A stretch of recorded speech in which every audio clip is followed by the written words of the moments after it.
I'd say, so I always knew like who Christ was growing up because I grew up in a Christian home, though I wouldn't say my faith was necessarily my own. I was still pretty young. I met Christ probably around 10, I'd say. My parents were out and I was with my grandparents at their church and they were taking communion, so I wanted to partake, but they didn't say, I couldn't until I was saved, so I was like, it just seems like a thing that I should do.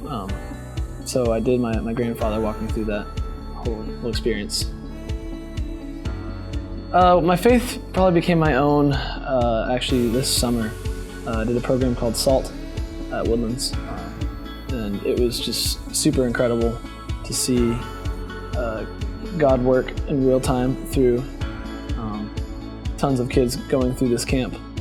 It was just such an awesome experience to see that and to see Him working through me with this experience and how I can help further the kingdom of God and just the small things through loving, honoring, and serving God and His people. Now that I've met Christ, I definitely am able to find joy in more things that I wouldn't have seen joy earlier, like before. The big thing for me is not being ashamed of the gospel. In public school, it just seems like, at least down here in the Bible Belt, most people I talk to is like, yeah, I know Christ, but I want to make it known through my actions and through who I am that I'm a Christian and not just through my words. My advice to those who are looking to further their walk with Christ, I'd say is definitely community.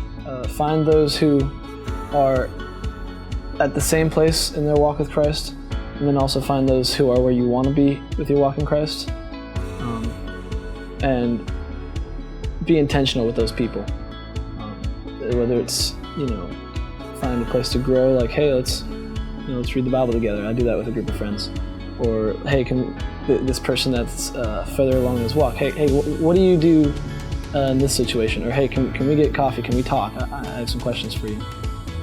Definitely be intentional about the community you're in.